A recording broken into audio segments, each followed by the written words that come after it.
مساء الخير، ازيكم عاملين ايه؟ انا النهارده عندي سؤال مهم جدا حد ساله لي، وانتوا زي ما انتم شايفين سؤال كبير طويل قوي، وانا ان شاء الله هجاوبه وارد عليه. اعملوا سبسكرايب ويلا بينا نشوف.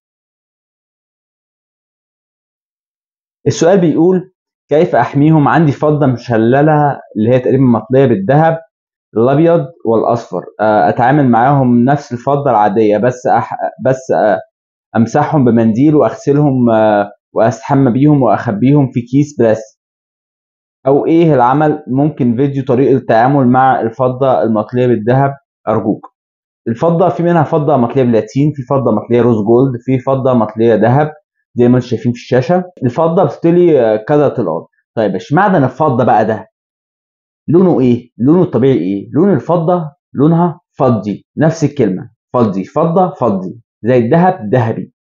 فهي على اسمها اصلا معدن الفضة لونه فضي، تمام؟ طب معدن الفضة ده اللي هو لونه فضي اللي انا زي ما انا وريه لكم ده لو حطينا عليه بلاتين، لو طينا بلاتين عليه هيبقى شكله عامل ازاي؟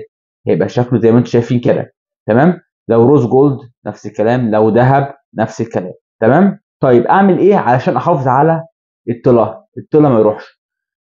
ايا كان اي معدن خلق ربنا بيرجع لونه الطبيعي، حاجه اساسيه.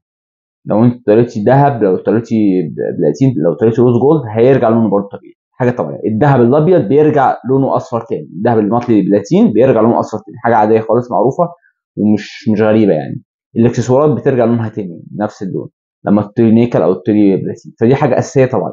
طيب انا هقول لكم ايه؟ انا هقول لكم ازاي تحافظوا عليها قدر الامكان بحيث انها تقعد معاكم وقت طويل جدا. في حاجات ممكن تقعد لها سنه، حاجات تقعد لها سنتين ثلاثه، تفضل ببارقها باللمعه بتاعتها دي بالطلع بتاعها عادي خالص. في حاجات بتقعد لها 3 4 شهور حسب برضه الاستعمال. طيب انا هقول لكم ايه افضل طريقه عشان تحافظوا عليها دي. افضل طريقه ايه؟ اول حاجه ما تجيبش عليها كلور ابدا ابدا. الكلور ده قلت عليه كذا مره، الكلور ده بيبقى موجود في حاجات معينه. الكلور ده موجود فين؟ موجود في مثلا في البرفانات، موجود في الصابون، موجود في حاجات معينه، فممكن يبقى موجود في الشامبو والبلسم. فالحاجات دي مهمه جدا، ما تقربوش منه كلور خالص، تمام؟ طيب ايه تاني؟ وانتوا لابسينه حاولوا ما تعرقوش عليه. يعني مش لازم تمارسوا اي رياضه بيه، ما حدش يمارس بيه رياضه، لا جيم ولا اي حاجه، العوه وبعد كده خلصوا جيم كل حاجه، خدوا شاور بعد كده البسوه تاني. فمش لازم اي عرق ولا اي املاح فيه عشان ما ياثرش، تمام؟ طيب ايه تاني؟